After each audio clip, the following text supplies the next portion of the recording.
Located in North Africa, ancient Egypt was one of the most powerful and influential civilizations in the region for more than 3,000 years, from around 3100 BC to 30 BC. It left behind countless monuments, documents, and works of art that continue to be studied by scholars today. Many names have been used for Egypt. One of the popular ancient names for Egypt was Kemet, which means black earth. Scholars generally believe that this name was derived from the fertile soil left behind when the waters of the Nile River receded in August. The Nile River overflowed every year in June and August, and the fertile soil created by the Nile was vital to the survival of ancient Egypt, linked to fertility, which played an important role in Egyptian religion. The burial of Tutankhamun, whose penis was also mummified, is just one example of how important fertility was in the rituals and beliefs of ancient Egypt. Egypt's climate was much wetter in prehistoric times than it is today, and some areas that are now barren deserts were once fertile.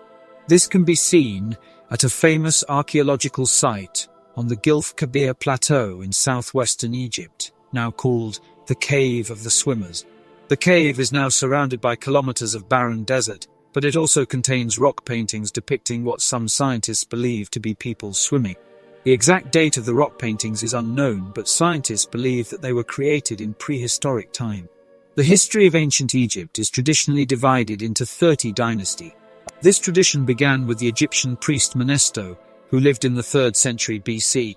His records of ancient Egyptian history were preserved by ancient Greek writers, and remained one of the few historical records that scientists could read until the hieroglyphic script was deciphered in the 19th century.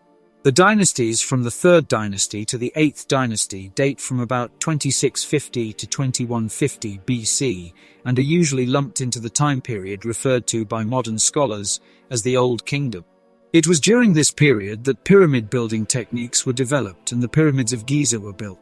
The papyri, which are still being deciphered, show that groups of professional laborers, sometimes called work gangs, played an important role in the construction of the pyramids as well as other structures. From 2150 to 2130 BC, Egypt's central government was weak, and the country was often ruled by other regional leaders. Scientists debate why ancient Egypt collapsed, with one study suggesting that drought and climate change played a significant role. Cities and civilizations in the Middle East also collapsed during this period, with evidence from archaeological sites suggesting that water scarcity and a dry climate hit sites across the region. The rest of the 11th dynasty and the 12th and 13th dynasties are often referred to by scholars as the Middle Kingdom. At the beginning of the 11th dynasty, a ruler named Second Mentuhotep regained control of the entire country. Pyramid building resumed in Egypt and a huge amount of literary and scientific texts were created. Among the surviving texts is a papyrus known as the Edwin Smith Surgical Papyrus, which contains various medical treatments praised by modern medical doctors as being ahead of its time. The 14th to 17th dynasties are lumped together by modern scholars under the title of the Second Intermediate Period. During this period, the central government in Egypt collapsed again, and a group called the Hyksos rose to power, controlling much of northern Egypt. The Hyksos may have originally come from the Levant, but research shows that they were already in Egypt when the government collapsed. An eerie find from this period consists of a series of severed hands discovered in a palace in the city of Avaris, the capital of Hyksos-controlled Egypt. The severed hands may have been offered by soldiers to a ruler in exchange for gold.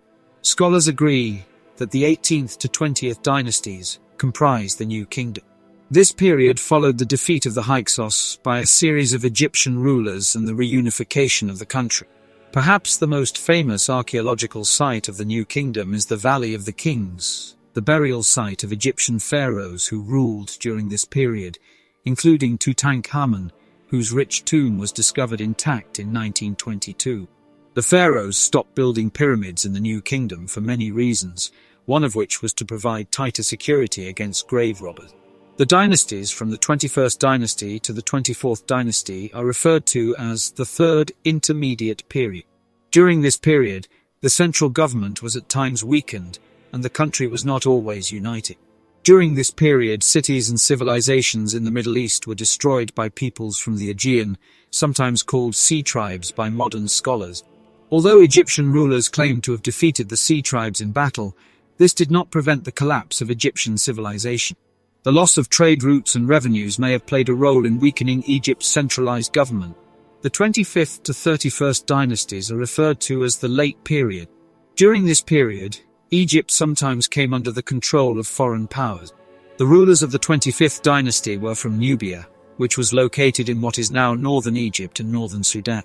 At different times during the Late Period, the Persians and Assyrians also took control of Egypt. In 332 BC, Alexander the Great expelled the Persians from Egypt and incorporated the country into the Macedonian Empire. After Alexander the Great's death, a series of rulers descended from one of Alexander's generals, Ptolemy Soter. The last of these Ptolemaic rulers, as scholars call them, was 7th Cleopatra. 7th Cleopatra committed suicide in 30 BC after her forces were defeated by Octavian at the Battle of Actium. After her death, Egypt became part of the Roman Empire. Although Roman emperors were of Roman origin, the Egyptians recognized them as pharaohs. A newly unearthed carving shows Emperor Claudius dressed as a pharaoh. The carving bears hieroglyphic inscriptions stating that Claudius was son of Ra, lord of crowns and king of Upper and Lower Egypt. We completed this magical journey together. I hope this video was inspiring to introduce you to the rich history of ancient Egypt and to journey deeper into history. If you liked it, don't forget to subscribe to our channel and turn on notifications so you don't miss our other videos. See you in the next video. Bye.